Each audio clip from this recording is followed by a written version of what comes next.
Finally, after months of speculation during the 2024 spring semester, UIS now has an athletic director. After the head coaching vacancies in the women's basketball team and both men's and women's soccer left Prairie Star fans worried about the future of UIS athletics, we now have someone to point the finger at. But please hold down your one-finger salute, Prairie Star fans. This guy just got here. Mike Hermann comes to UIS from the University of Pacific, where he served as the Senior Associate Director of Athletics for External Operations, and is being heralded as a home run hire for UIS. So let's sit down and talk to the man now leading the charge for the Prairie Stars. Ladies and gentlemen, the UIS Athletic Director, Mr. Mike Hermann. Great. So Mike Hermann, how's it going, mister? It's going well. I'm so excited to be here on campus, and I feel honored to be the director of athletics. So it's really, really going well. That's great. I think an interesting thing in kind of doing the research that I could on you was that I found out that you have a Wikipedia. I think you're our first guest that has a Wikipedia page. And so I was able to learn a couple things, and I found out that you grew up in Ohio. I did. Yeah, tell me about that. What was Ohio like for you? Ohio was good to grow up. It's a Midwest. It feels very similar to Springfield. I grew up in a small town outside of Akron. My father had a farm as a hobby, I think, to keep his oldest three sons very busy. But it was great to grow up on a farm there. I learned a lot of great life skills there about farming. You can't cheat the system. You got to handle things in process. You got to get the fields ready. You plant, you fertilize, you cultivate, and then you get the harvest. Or you can't go out of order. You can't speed up the process. And I learned a lot about discipline. That when you have cattle, especially dairy cows, and we had mostly beef, but sometimes dairy. You have to be on that twice a day. You got to be ready to feed them at the right time, and they're counting on you. So you learn a little bit about that as well. So, 3 older. So are you the youngest of 4? I am the oldest of 8. Oldest of 8. Yes. Wow. How many brothers? How many sisters? I have 4 brothers. There's 5 of us on the male side, and 3 sisters. Yeah. So and I think the other thing I learned a lot about on a farm is community. We worked with farmers that were near us to help them out when needed, baling hay or doing other things. And I see that with my brothers and sisters that still live in the area, where if one of the nephews is putting up a barn, then everybody will be there to help them. They'll be there to make that work. So that sense of community, is something I really learned from the farm as well. Yeah, I'm sure. So with your siblings, 8 siblings or 7 siblings? 7 siblings. 7 siblings. And my follow-up question to that was, who were some of your biggest influences in Ohio or growing up in that area? But I feel like you were one of the biggest influences to 7 other people. It is a bit of a responsibility being the oldest, no question. But my parents are really, taught us the work ethic, I think. And, my father always had a saying that you want to leave the situation better than when you got there. Yep. And that is something that I have taken to any place I've worked and and other places as well, places I've lived, communities I've been involved in, trying to leave it better than when I got there. And so I learned that from him. So my parents are definitely my biggest influence. And then, I got involved with athletics in high school. One of the assistant football coach actually at the time, asked me if I'd help put together a record book and for the football team. The program at the school had only been around maybe 15, 20 years. And I came back about a month later, having taken home all the files and working on them, till late at night, and presented a record book to him. And he looked at that and he said, "Wow, this is very impressive." He said, "You can get a job in this industry if you want." And that was really the first time that I thought, really, there's an industry like this that I could get a job in. So I would have to say Jack Rose was an influence as well. Jack Rose, and that was the football coach in high school? Yep. Wow. That's interesting. Yeah. Yeah, so it all started in high school for you. What about your siblings? Did they also find a career in similar areas, or where did they branch out to? No, they're all of them, all but one live within 15 minutes of where we grew up, and they do a great job with their families. And most of us went to college, so it started a tradition of going to college, and so that was very helpful. My mother got a job at a medical school there that was supported by 3 different universities nearby. So for those younger ones in the family, they could have a tuition exchange program to any of those schools. And so, they have education, and they're raising great families, and they're doing good things there. But a variety of no one was silly enough to go into college athletics. They did a variety of things. Yeah, it sounds like a very beautiful, prosperous family you got there. Very fortunate. Yeah. So then, moving on to college. Now you're in college. Sure. Did you leave Ohio for No, undergrad? I went to college in Cleveland at John Carroll University, and then grad school at Kent State. My aspiration going to college was to be a radio news and sports broadcaster. Okay. And It was that first weekend on campus when I got up to the football stadium. The sports director had invited me up, and they were having trouble getting on the air. And I saw a guy running around the press box like crazy, and I said, "What? Do you need help?"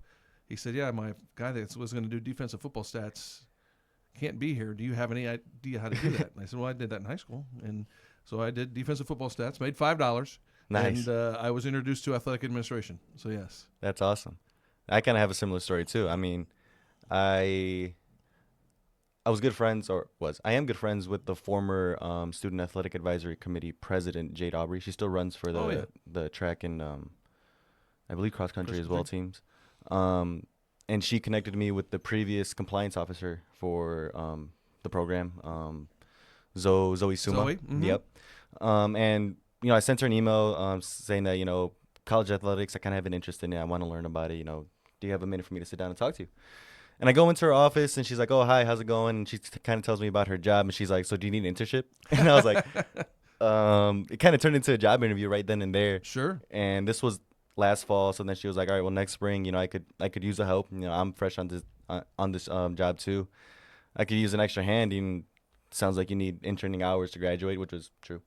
I put that in my email, and she picked up what I was putting down, and so she gave me that opportunity, and I wasn't given $5, but I was given 3 credit hours, and I was able to graduate with my undergrad last May, thanks to Zoe and thanks to that opportunity. So I was kind of exposed to it in the same way. I kind of just walked into a building that looked like it was on fire and helped put a couple fires out, and here we are. I think sometimes people are surprised by the breadth of jobs that you can find in college athletics. And we have a business manager that's working on accounting kind of things. We have our compliance people that are kind of in a legal compliance kind of situation. We have our academic advising team. We have our marketing people. We have our communications staff. So, it's a wide variety of things outside of the element of sports where we have athletic trainers and we have strength coaches. So, there's a great breadth of jobs there. And so I think oftentimes when people are thinking about working in college athletics, I recommend they come in and try a couple internships to see what they like, because you better like it. You want to find something that you want to do that really is a passion for you, and you have to understand your why. And I think that's really important. So I think doing an internship is a great way to do that. Yeah, it's very interesting you say that, understanding your why. And I think working with Zoe, it kind of made me find my why. I got to become a lot closer with some of my athlete friends. She would always joke with me that whenever she walked into the room, people would go, "Ugh," because she only came with bad news. So whenever they had like compliance related questions, like anything from the transfer portal to redshirting to injury waivers or things like that, it would be very common, especially throughout that semester. They would come to me, and they would ask me what I knew about it, and sometimes I'd have to defer to Zoe to some harder questions, but 9 times out of 10 I could answer them pretty well. That's great. Thankfully, and I built a lot of rapport with them, and like you said, we'll get into it in a bit. Those opportunities, I kind of want to talk to you a little bit about that. It gives you a taste. An internship really gives you a taste of what it's like, and you can see whether you like it or not. And I love to get people behind the scenes, because especially former athletes, they come back and they come to work for us in an internship role, and they're like, "I had no idea all these things are happening behind the scenes." I roll into practice, I go to the games. I didn't know all these other things were happening, and all these professionals are doing this to prepare for our game. And so it gives them a greater sense of appreciation, I think. Oh, yeah, it does for sure. But let's go back to you. Okay. So, again, I was looking at, this wasn't on your Wikipedia. I think it was like on some kind of Q&A thing you did for the school. I found out that you're like a presidential historian. Is that like a self-prescribed title you gave yourself? Oh, it is. No question about it. I did. No, I can relate too, because I'm a self-prescribed Supreme Court historian. Okay. See? I didn't necessarily study it in my undergrad. I majored in legal studies, but my minor's in sports management. So I've always geared my studies towards like sport and contracts and antitrust and all that boring stuff that people usually wouldn't associate with studying law. People think of the glamorizing stuff, criminal law, family law. And I intentionally wanted to study the boring stuff, and that included the Supreme Court for me. And for you, it's the presidents, and I think it's awesome. Well, I appreciate that. Yeah. I also have been I dabble a little bit in presidential history. Okay. I know a little bit. But do you have any of your favorites that you like to study or read up on? Well, growing up in Ohio, there are 7 presidents from Ohio, so it was easy to go around and visit the presidential homes that were there. Some of them have museums or libraries, so that was something that I did there. And then I've moved around the country, in Virginia and other places where there's another 7 from Virginia. So I've had a chance to knock out a lot of them from just living in close proximity. When I was in Kansas, very close to both of the Eisenhower and Truman libraries, museums, and homes. And so, that was great to get to know more about them. I just this spring visited both the Reagan and Carter, Reagan and Nixon ones in Southern California. Oh, the ranches. Yeah. Well, they have homes there, museums and homes there, so I got to visit those down there. Yeah. So it's it's just something that I've always been a student of history, and I've always been described as a insatiable learner. I like to learn things and check things out, and so that's been something, a bit of my hobby. If you ask which home I enjoyed, obviously we live here with Lincoln, and he was very impressive, and there's lots of great things here in this community. And I love being in a community with a presidential home, especially Lincoln. But ironically, the Rutherford B. Hayes home is one of the ones that sticks out to me. He's not your name brand president. No, but his home was in Fremont, Ohio. He has a beautiful layout there. And they planted a tree anytime a significant dignitary visited the house. So you walk around the yards and you can understand who came to see him when he was there. And did they have like signs saying who the tree was dedicated? They did, yes. So it was that was one of my favorite. They have a big genealogy library there as well. So that's one of my favorites. That's cool.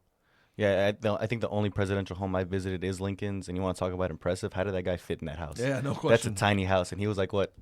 They talk about him being like 6'something. Yes. His head was hanging off the bed, or his legs were hanging over the bed when he was dying and stuff. And he was a tall dude living in that house. That's crazy. Back in the day, the people lived in much smaller homes. So yes, no question. Yeah. So you have this love for history. You have this love for studying presidents. But you always knew you wanted to go into athletics coming into college? When I was in college, I was doing both radio broadcasting, television broadcasting, and working in athletics, and went to grad school to get a master's degree in journalism where I could do both of those things in Ohio and continue down the path. And then when I was graduating with my master's degree, I decided I really wanted to pursue athletic administration. So became a media relations communications person at Wright State, which at the time was a Division II school in Ohio, in Dayton, and that was my entry into college athletics. But at that time, I just wanted to be the very best SID I could be. I didn't have aspirations to be the AD. I just wanted to be very good at my job, and so I worked there for 4 years and went on to work at a conference office in Indianapolis for another 4 years. And it was really there where I saw athletic directors firsthand, because I got to sit in on presidents' meetings, athletic director meetings, and really see the discussions that were taking place at the table among athletic directors and presidents and others, and began to aspire that, I think I could do this. I think I can contribute to an institution serving in this role. So I went to Xavier, recruited by the athletic director there, who was was a school in our conference. And I went there primarily because I knew he'd be a great mentor, and he was. Jeff Fulgerson put me in the room when I probably shouldn't have been there, and let me hear about decisions that he thought would help me later and shape me as a professional. I spent 5 years under his tutelage at Xavier, and then I got my first athletic director job at Niagara, in Niagara Falls, New York. So that was kind of the path. And I've always been focused on the external side. I've always been focused on marketing, communications. How can we connect the community with the university through athletics? And even as a director of athletics, that's been my focus as well. As opposed to maybe the some people come into this business and they come out of the compliance area, or they come out of athletic training, or they come out of other areas. My background has been external in connection to the community. That's interesting. I think we can make a little connection here. Valeria graduated with her communications recently, and also kind of is on that marketing side of sports and just life in general. Sure. My undergraduate degree was communications and master's in journalism. So, it all ties together. Yeah. So, I guess to preface for me, the thing that really got me into wanting to study sport law and study athletics in general was my love for one sport in particular, which was boxing. Boxing was that sport for me that kind of exemplified the very basics of life, and both the beauty and the horrors of life that can come, the grace of boxing, but also the brutality of it. It's all these things that mixed up for me that kind of made me realize that this is an area that I could, that I can take my passions to, and the passion would be projected towards me as well. So was there a sport like that for you that kind of drew you in? Was there maybe an experience for you that kind of made you realize that sport and athletics is something that you wanted to sink your teeth into? Yeah, I've always been more of a broad-based, well-rounded individual in terms of the sports I was interested in. I was probably most interested in baseball growing up. I was a staunch Cleveland Indian fan, and it was back in the day where you would look at the box scores in the newspaper and kind of track on hitting, batting averages, and those kind of things. And I had a job as a high school student where I would work at the local radio station in town, in the small town of Kent, and play the commercials between innings for the Indians games, and that was one of my jobs I had there. So I really liked baseball, and that kind of got me introduced to sport a bit. But I was throughout even high school, college, wherever. Any sport, any competition is something that really interests me. I can remember the medley relay we had in high school. That was the very first event at the state swimming championship, where we had a team of four men, or four boys, I guess, in high school that were competing for the state championship. And I can remember all four of the guys in the relay that took place there. And I can, I've had a chance to work on track championships in there and everywhere. So I've enjoyed, and I've been fortunate to be around some outstanding athletes at some fun interactions, some wonderful competitions, but it's been across the board from every sport you could imagine: cross country, softball, soccer, whatever it might be. Yeah.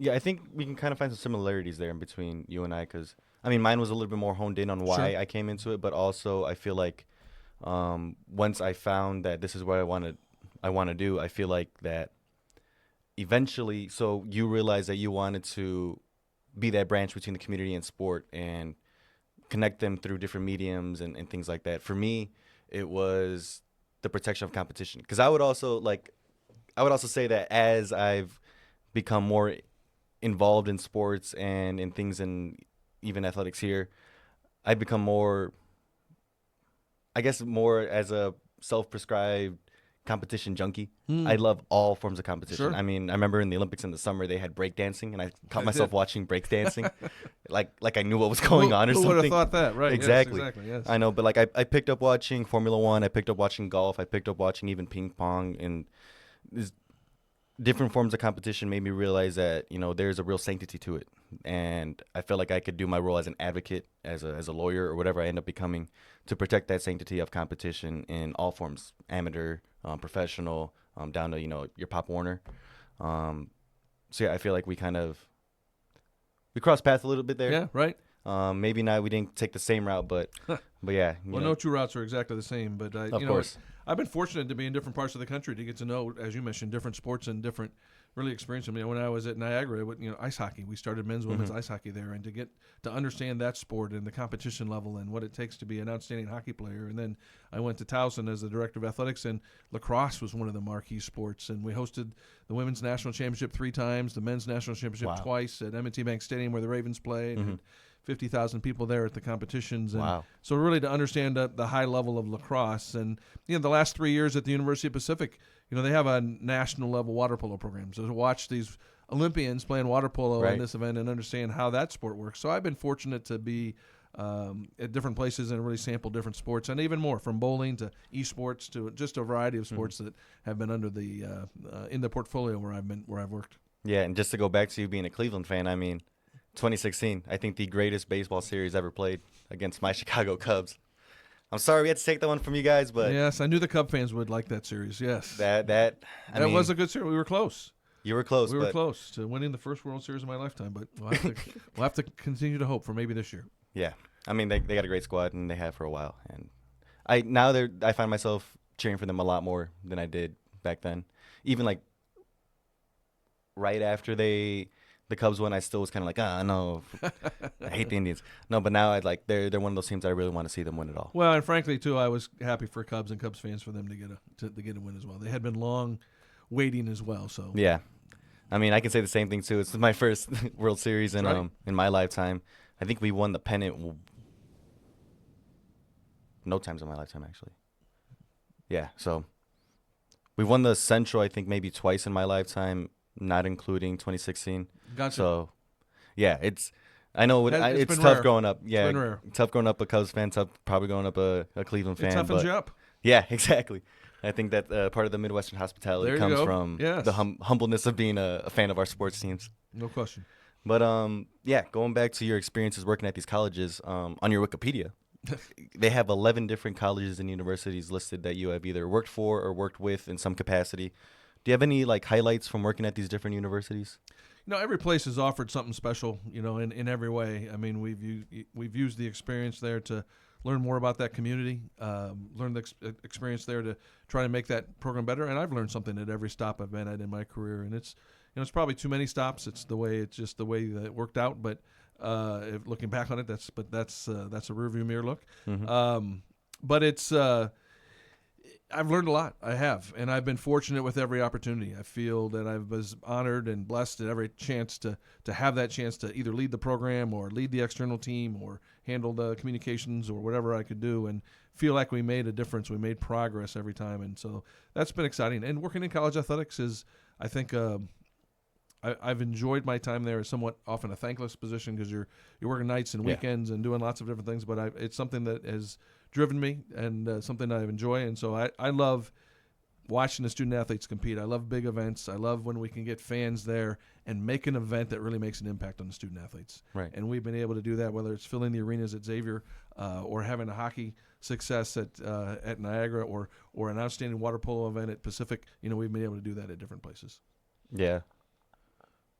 I couldn't even imagine some of the stuff that you've seen in the time that you've worked in at the places that you worked at. These, not to throw shade at UAS or anything. I love this school. I'm a Prairie Star. I Sure. bleed blue and gold. But some of the things that you've probably seen at these universities playing where the Ravens play and all these kinds of things. I couldn't even imagine. But one day I'll get there. Well, I think that this is a great opportunity here. One thing I like about this program is you can really get close to it. Yeah. You can really get to know the student athletes, the coaches, and you understand their challenges and their success. And so I like the ability to get close. I think it's great for our community to come to games. It's easy in, easy out. They can get close to the games. They can bring kids out to watch our teams play. We might have young basketball players watching our college team, or young soccer players, or baseball players, or softball players, volleyball players. So I think that's wonderful. And if we can provide that opportunity for our community, for our youth, to come on our college campus and see a sports event, and maybe some of those kids come from a family like I did that might be the first in their family to go to college, or the first to graduate from college, and so it's their opportunity to experience a college and think maybe this is a place I could be, which is something I did. My first steps on a college campus was going there for an athletic event. I went to a football game at Kent State, first time I stepped on a college campus, and so anytime I can provide those opportunities to other youth and members of this community, I love doing it. Oh, of course. I can attest to that. Valeria and I are both first-generation students as well. Terrific. So, coming to college games here, it's completely different. We've been to Cubs games. I've been to Bears games, but going to a game where like these are high-level athletes that are performing at the top. I couldn't even ever imagine playing against some of the basketball guys here, even the volleyball girls here. They'd smash the ball in my face. Yeah, no question. And me as well. Yeah, but then again, coming back and going to class with them and shaking up with the basketball guys or saying what's up to Irini or something like that, like the fact that they're so personable, and to me as a first generation student coming here and realizing that college isn't going to Oklahoma or going to somewhere like Texas A&M and see Johnny Manziel or someone huge or something like that you could never imagine even sitting next to in a classroom. No, that's not how it is. Well, that's another thing I like about this school is you're going to have interaction with the student athletes on campus, and they're your friends and they're your classmates, and to watch them compete. And there's something special about college athletics when you're there cheering for your school, your team, your classmates. That's a special experience, and that's what sets it apart from professional sports, and really makes it special. Oh yeah, Valeria knows at the soccer games I go crazy for the guys. Some of them are like my good friends, even guys that have left the program. They've come back and played us, and I'm still cheering for them to do good. Hopefully they don't win, but I hope they do good. Right. But yeah, is that what kind of drew you to this job opening, besides the fact that there was a job opening here? Well, I think a couple things I was interested in this position. One is, as I was chatting with people in the search process, Dr. Clark and others, and Chancellor as well, they were looking for somebody to help build the bridge with the community. To be that outbound contact to work on building the bridge, and that's something I've been able to do at other places and feel comfortable in that role. I love this Springfield community. I've been out meeting with a lot of people in the first 3 months that I've been here, and I have many more on my list to visit with in the next 3 months. But I think I want athletics, and me as the leader, others, coaches, and others will help as well, to be that connector with the community, because the better the connection with Springfield, it's really a win-win. For Springfield, when they start to see that this is a place they can bring their kids to watch college athletics, when they can come here as empty nesters and enjoy, a college athletic experience, that helps add to the quality of life in Springfield, and it builds a good tradition and feeling about a sense of pride about this university.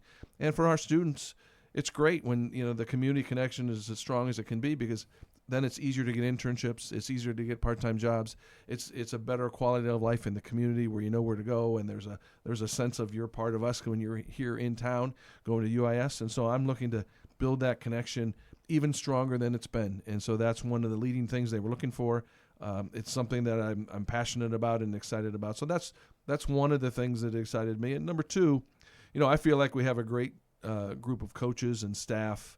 I think a good administration. We have all the pieces in place, and so to work together in partnership with them to, just kind of mold our culture a little bit so that we're all pulling in the same direction and have the same vision. And our coaches are great, and they've responded very well to the vision that we have. And so, putting that together and leaving a legacy of leadership here is something else that I really hope to do in my time here. So I felt like this is a really good fit. And at Pacific, I was a senior associate AD managing the external side, and I wanted to get back to an athletic director seat. I really think that that's my calling.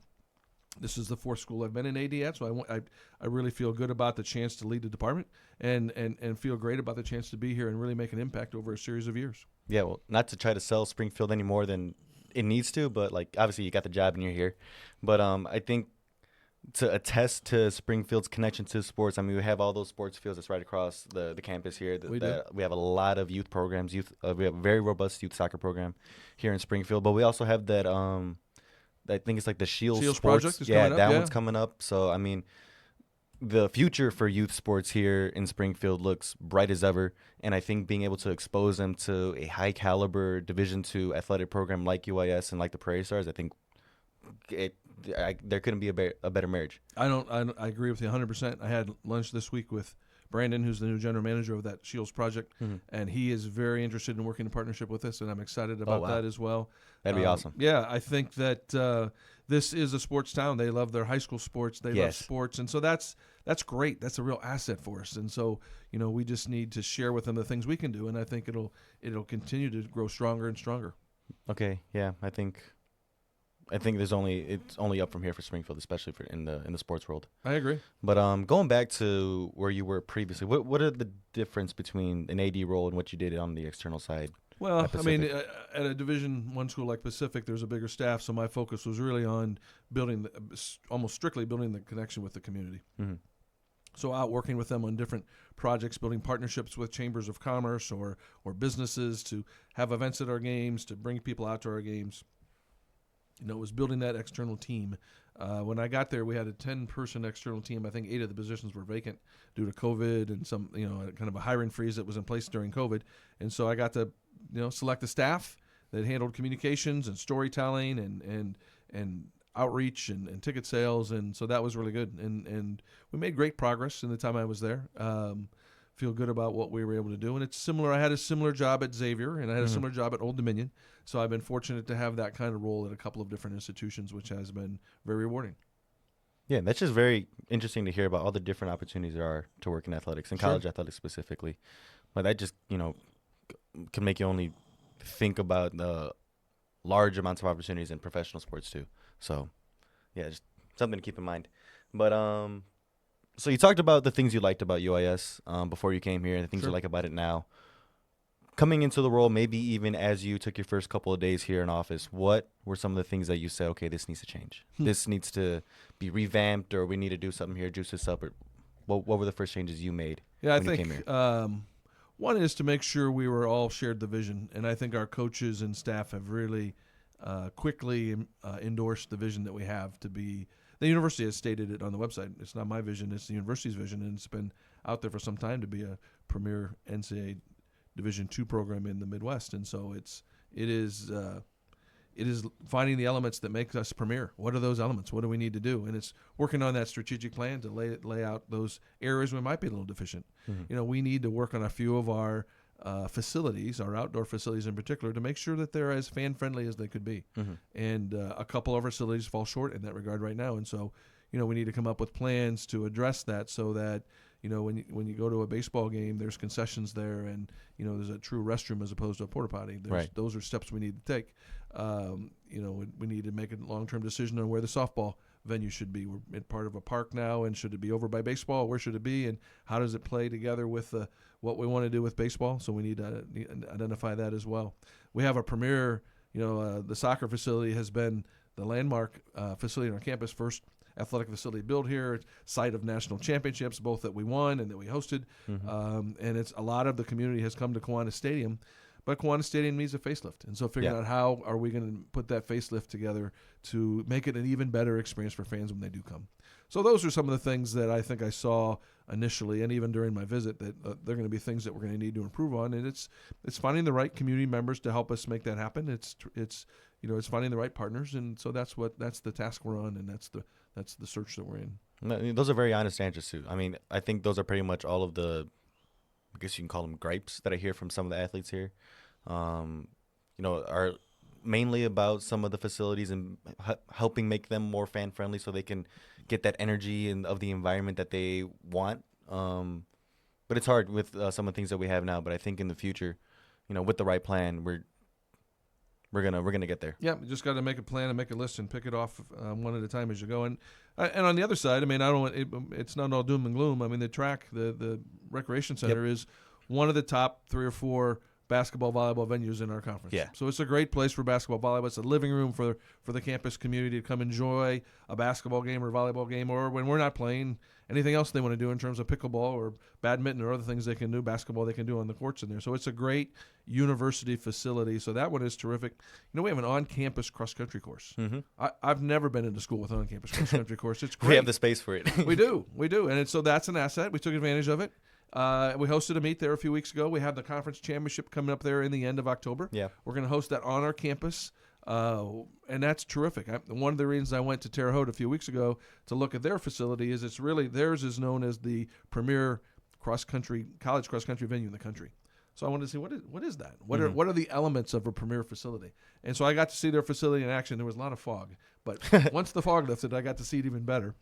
And cheer for our teams while I was there. But it gives me a sense of what we might be able to do next with our facility. But we have a great facility. And this is a super golf town, and our golf team has access to some of the very best courses here that can prepare them for championships. And tennis, they've just redone some tennis courts in Washington Park right in the center of our city, and that's where we're going to play our matches. We're actually going to host the GLVC tennis championship there in the spring as well. So, a number of our sports have really good facility situations. Yes. It's just those others that we need to pay our attention to and address, and that's what we'll do. Oh yeah, I can attest to the golf culture here in Springfield. I'm an avid golfer. I try to be. Wonderful. Not a great golfer, but I played some of the courses where some of our golf players have played and played with them, and I played some of the courses where I've heard stories of some of our athletes snapping clubs and throwing them into lakes. So we've got some tough courses out here. There are, but and that prepares you for competition. Yes. It does. Yeah, I'll tell you the test of a golfer. I was just thinking about it last week when our golfers were competing and it was pouring down rain outside. The fact as a college golfer, you got to go out in the pouring rain and still compete and try to do the best you can to put the best score up for your team. That it takes a real dedication in that sport that people sometimes overlook. They kind of think of golfers, or they kind of have it easy. They're out of the golf course all day, but it is tough. It's a tough sport.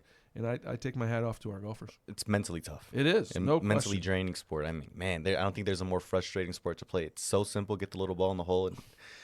Well, if you can figure out a way to put that bad shot behind you and move on to the future, that makes a successful golfer. You got to just forget about that last shot and work on your potential moving forward. Oh yeah, that's difficult to do for sure. Yeah, at the end of the day, it's a great mental exercise. Golf it is.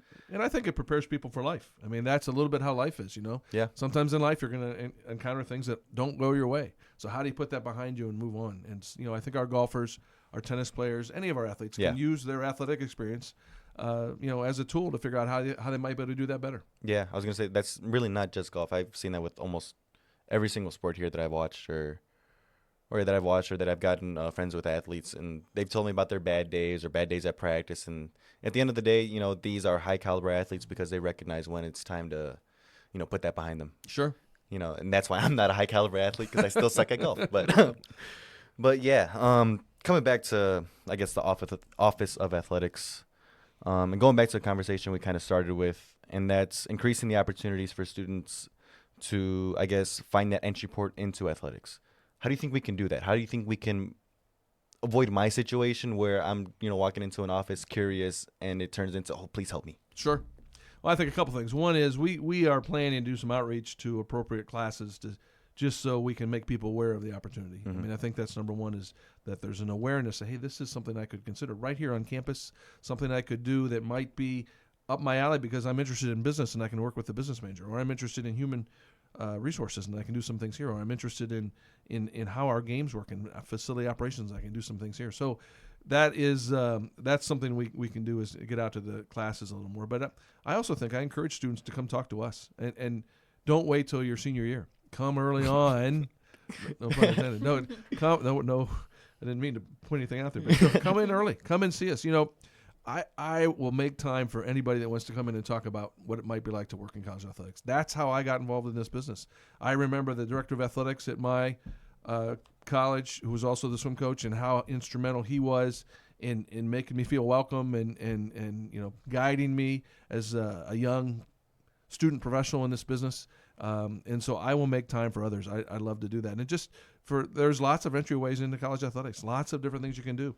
And so to try a few out and figure out what is the best for you, and then figure out what does that plan look like? Okay, you like compliance. Do you want to then think about getting some experience here so it can set you up for a graduate assistant position somewhere else that can prepare you next? Or you like marketing, and what are some things we can do from a marketing standpoint, how we can get you experience, and then you can maybe be eligible for a GA position in marketing.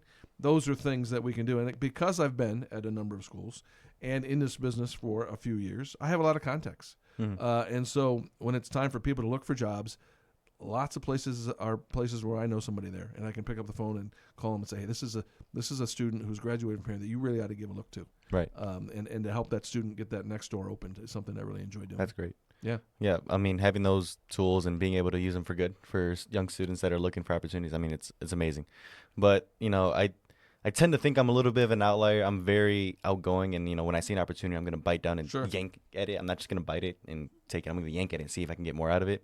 But there are more students, especially nowadays, these COVID kids that are a little bit more shy, a little bit more bashed. A little more laid back. Yeah, I think that approach that you're taking and kind of being a little bit more vocal about the opportunities that they had will go a long way in letting them realize the opportunities that they had. I mean, not to point any fingers, but she kind of heard about Valeria, heard about the opportunity I had working with Zoe, and then she was like, man, why didn't I know that? Why didn't I think about doing that? And we're working on it. We're kind of we're moving in the direction to get her in the roles that she wants to later. But I fell into my role with compliance in last semester, and I don't think it should have to be like that. I don't think you should have to accidentally fall into athletics. I think you should find it if you're looking for it.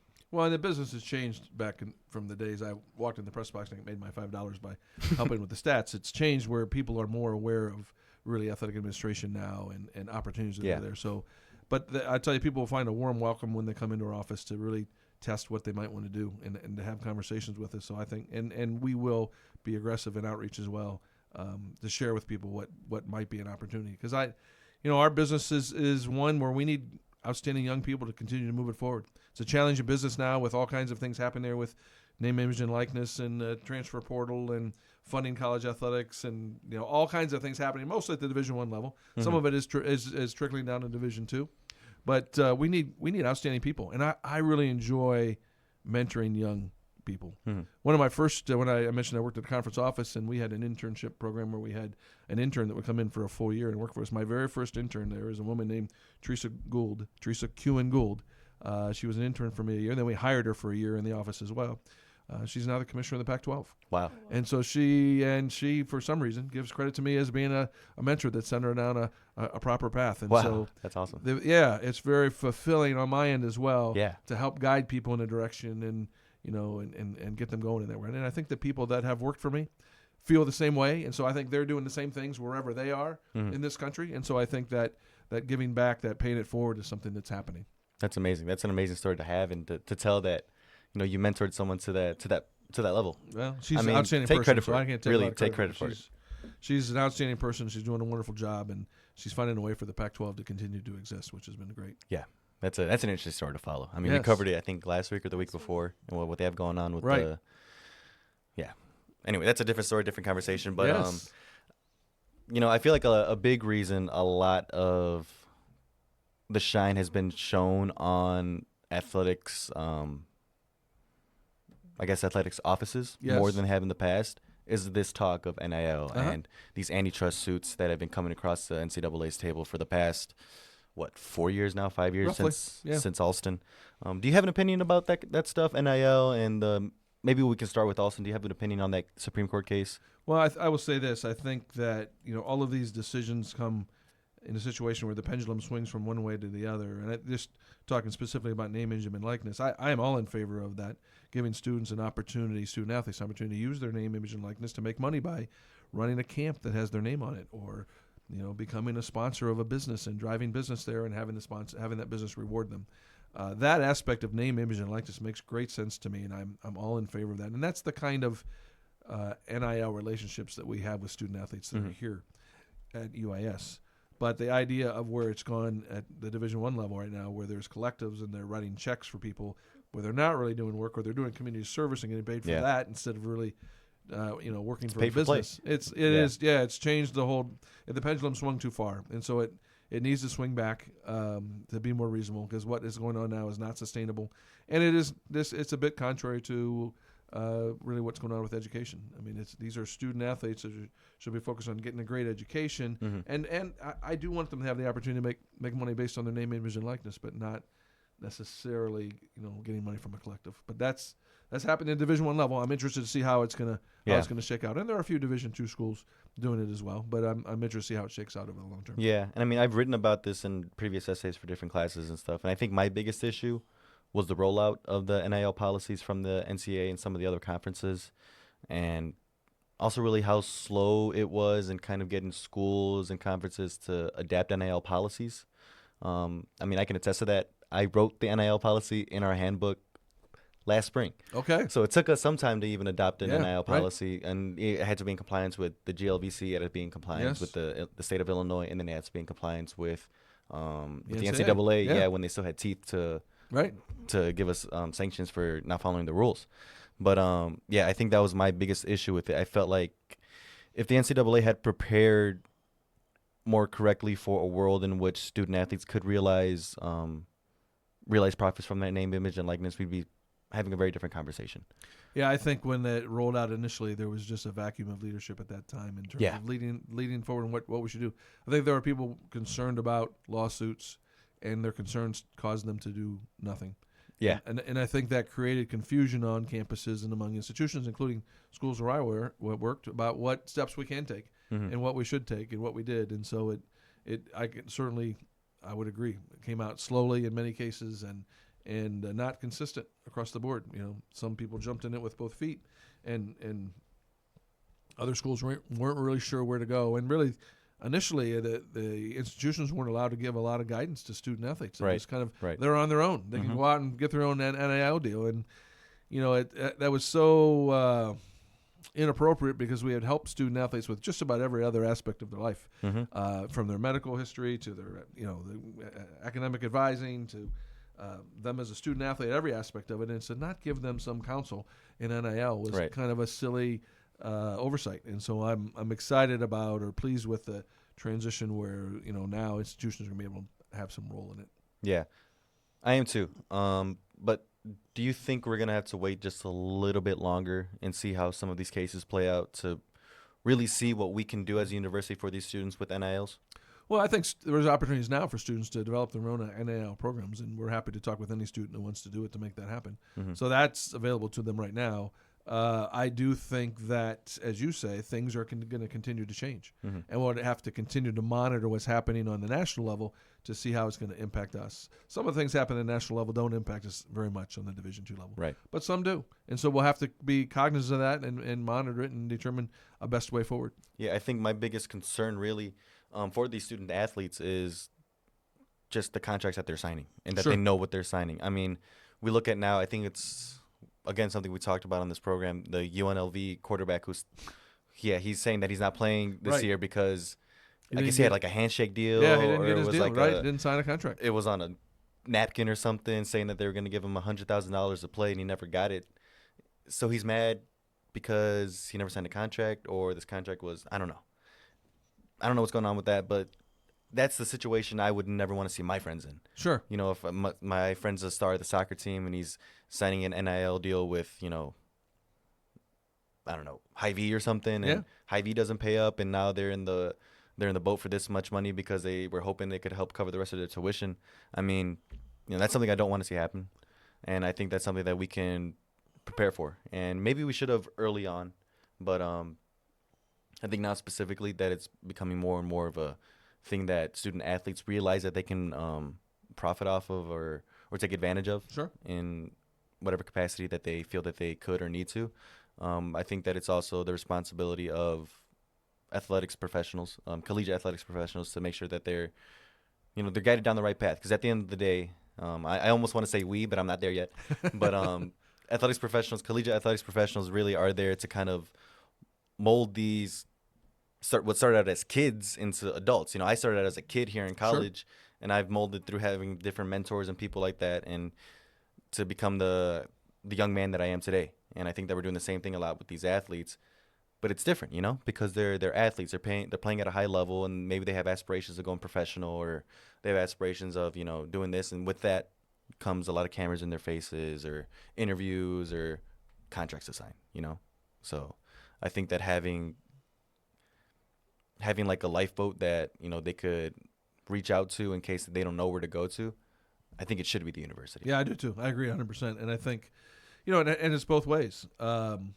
It's important for them to understand what they're getting from Hy-Vee. It's also important for them to understand what they're agreeing to do. Yep. What are the elements? What have they said they will do, and how do they fulfill that agreement? Because I've also seen agreements signed where the student athlete just didn't fulfill the agreement. Like, what? I was supposed to do this? Yeah, exactly. Yeah.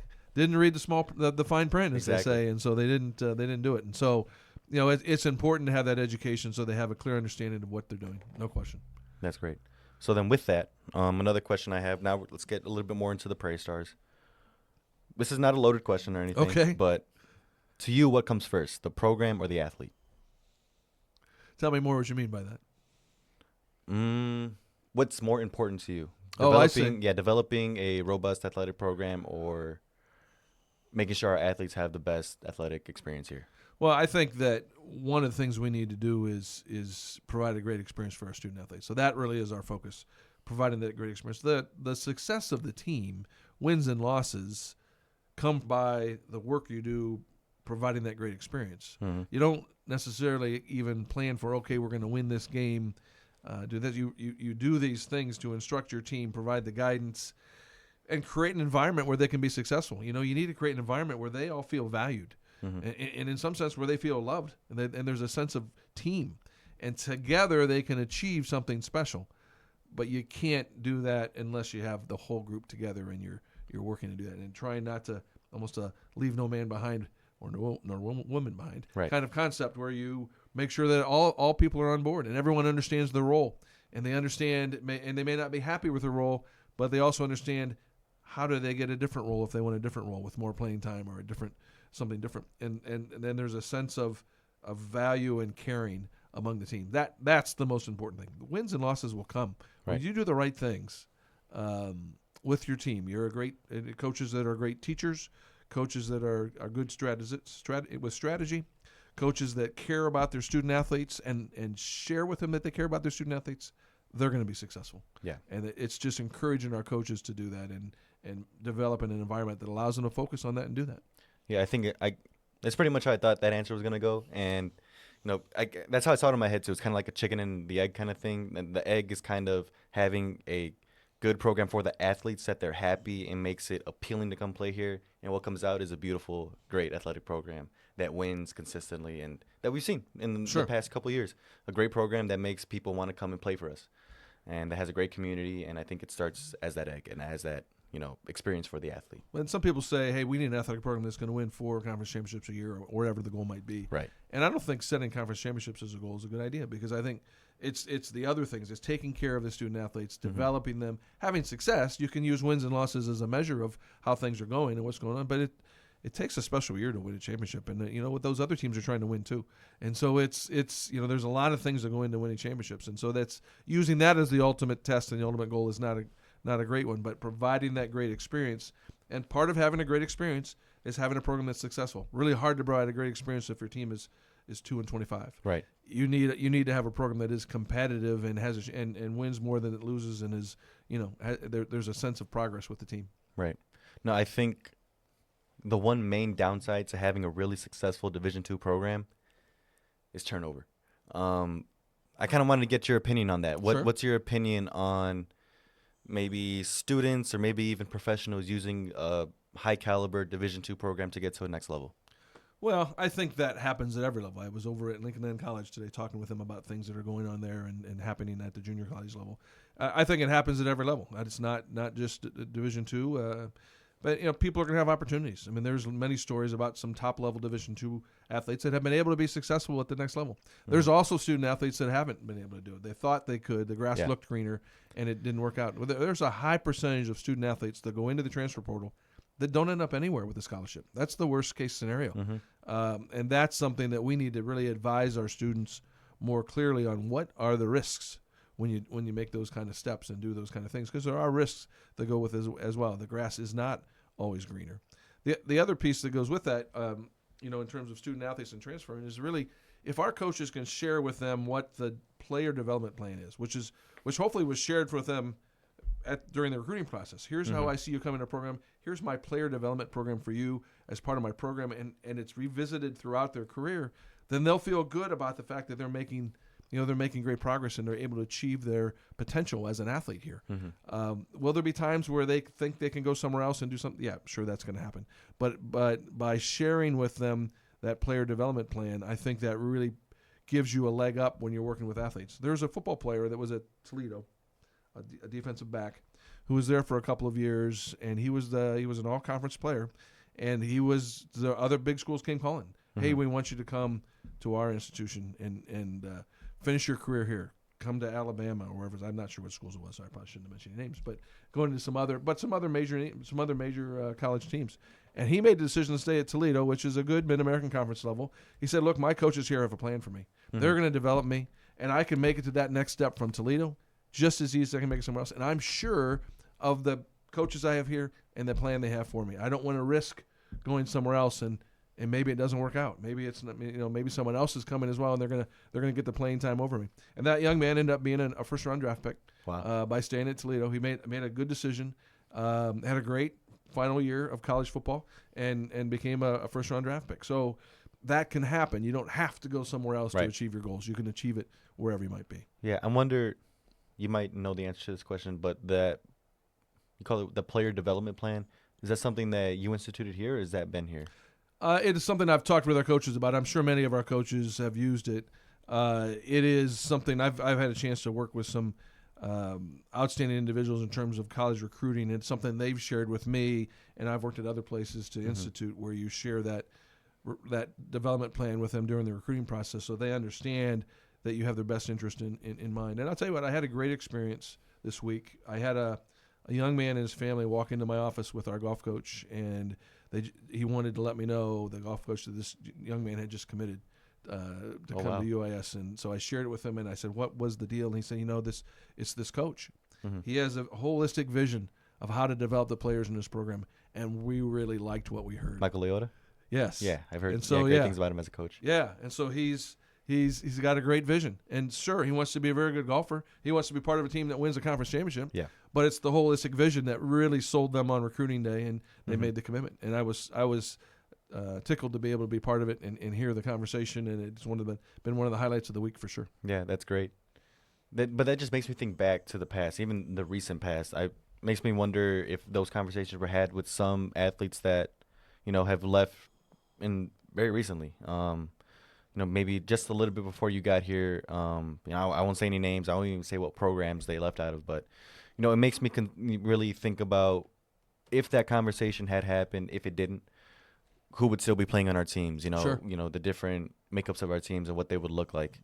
So I think that is something that is definitely needed, especially at a level like UIS. Sure. We're a high-performing, especially within our conference, at almost every sport. We're gearing up to be, a high-performing a high performing school within Division II We are. nationally. So I think that yeah, I think coaches should really take that piece of advice that you're giving them about, creating a player development plan for them, and yeah, and just run with it and make sure these students know that they are valued here. We've talked about that since our very first retreat we had back in August, and we're focused on that. And that's really important. And I think our coaches again have bought in. It wasn't a hard sell. They For sure. want the student athletes to they're there to develop student athletes. That's their plan. Maybe it's a little more intentional than what they did before. Maybe it's a little more, but it's done in intentionally, strategically. And so I'm excited about them endorsing that and where they can move our program. Yeah. So now moving on from selling the athletics program to students, how do we sell the athletics program to the administrators, the people that are, signing the big checks and saying who's fired, who's hired? How do we get them to realize that an athletics program, a robust athletics program, can be utilized as a great recruitment tool, as a great, building block for a university that maybe, was kind of stuck in the mud for a little bit there? Well, I'll say this. I have not found any of those doors to be closed as I've been on campus. People have been very welcoming and wanting to partner to try to help us do it, whether it's admissions, financial aid, the chancellor's office, provost, student life for certain, because I'm part of that sector. But really all across campus, we've been able to partner and work together on providing a great experience for our student athletes. So I have not found that to be difficult. I think it's important for us to lead the way in that community connection and show them what we can do, show them how impactful the athletic program can be, and get them involved, get them tied in. So we're doing a number of things. We're working on a more robust faculty staff appreciation day for each of our sports. We invite faculty and staff out to the games, and in some cases even introduce those faculty and staff that particular students have invited, because that's our community. We're a small community, and our athletes had an outstanding GPA last year of 3.56. Yeah. And a lot of that credit goes to the faculty members and the staff that work with them that found ways for them to be successful even when they were traveling and doing all the other things you do in college athletics. Students had to do the work. They got the grades. And I've been around in college athletics a long years, as my Wikipedia page confirms. But it's that 3.56, I've not heard of an average team GPA that high. Yeah. That's the highest I've ever heard. And so that's outstanding academic achievement. And the fact that is here, that's the number one thing, our success in the classroom, that makes me feel great about taking this job and leading this team, because I know that coaches, student athletes, the faculty, the administration, they're all focused on making sure our student athletes get a great education, number one. And that's terrific. That is the foundation and base of our program. Oh, yeah, I can attest to that. I go to class with a lot of these athletes, and, yeah, they're some of the hardest working people I've ever met. I mean, I don't have half of the responsibilities that they do being student athlete. In different capacities, I do. But with what they take on, maybe some of them also have, like, side jobs and things like that, and they're still getting the grades that they do. They are remarkable people. I can't say enough about them in the classroom. I went to that cross-country meet at Terre Haute, stayed in the team hotel, and went down to breakfast. I saw two students over there working on a project, in a textbook during breakfast, an hour before the cross-country race. Yeah. I mean, they were taking advantage of every minute Exactly. to make an impact and be efficient. And I think the hard work that you learn on the field translates to hard work in the classroom. It's the same mindset. It's having the mindset of being there to be successful. And so I think there's great carryovers. So I think it's not surprising our athletes are doing well, but I'm really pleased with where we are. Yeah, they're great people. But okay, so a couple of quick fire questions. Sure, okay. Do you have a favorite team to watch yet? Here? Yes. I like watching every team. I enjoy. I guess that's the political answer, but I enjoy every team. I can't wait for the basketball seasons to start. I enjoy a Saturday or a Friday night soccer doubleheader. I loved going out and cheering for our student athletes at cross country. It was great to have volleyball home for the first time last week. Yep. Our baseball program has had the most NCAA success since we've gone to the NCAA level, and I'm excited to see them play. I know they have I'd love to see them out on their field. I went to a softball scrimmage this fall just to see them in action. We'll have track as well, but I love watching each one of our teams. I don't leave out golf and tennis, and they're harder to get to because they're playing off campus, but I'm looking forward to going to see them in competition as well. But no, I enjoy watching every one of our athletes because I have great respect for their commitment to their sport and to the academics, and to cheer for them as Prairie Stars. Yeah. I mean, I would probably give like the same answer, but I think I would have to say volleyball. Okay. I'm a big I volleyball thought you fan. were going to go soccer, so you caught me off guard there. No, I love going to the soccer games because I like getting loud and All I like right. cheering for the guys, and I'll make them chuckle from Gotcha. from the seats and stuff. Yes. But I've been to basketball games, I've been to baseball games. And talk about being a baseball fan. The baseball games here are awesome. They're so fun. This is a very fun team to watch. Terrific. Very fun team to watch. Score a lot of runs, which is Yeah, great. they do. That makes it fun. But volleyball, I've always loved volleyball. I played volleyball through high school, so seeing these girls just It's smack the ball. fast-moving Yeah, and they exciting. are Yeah, no question. explosive. This is an explosive team this year. Very high scoring team. Yes, So yeah, I think for me that's the most fun to watch. I agree with you. Next question. Sure. What is the message you want Prairie Star fans to hear from you, new athletic director? I want Prairie Star fans to hear that we are their team. We want to be the team in town. So I read something in a publication just this week that said we were a college team in disguise. And I don't want to be a college team in disguise. I want to be a college team that people love knowing this is a college team, and they come out to see our team play and they enjoy it. And I think that they were trying to make a point that you might not be aware of all the different colleges and educational institutions that are in Springfield, and there are a few. Mm-hmm. But again, we're the only one with the NSA banner, and we love to get people to come out and cheer for our team and cheer for their hometown team. The Illinois Springfield, we have the city name on our jersey, with the UIS, with the Springfield, and so to represent this community is a great honor.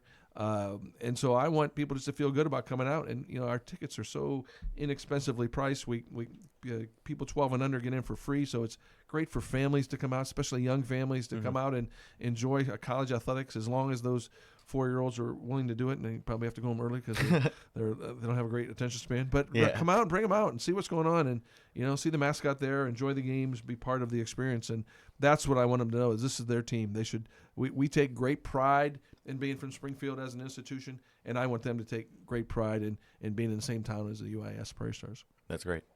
Now, final question. What is the message you have given to the Prairie Stars already since you've assumed the role? Well, I had a chance to talk with each of the teams at the beginning and shared with them, how proud I am of what they've done at this point and how I'm here to help them make sure their experience continues to be a great one, and for them to continue to represent our institution and our community with great pride. And I've been really impressed with how they've done that.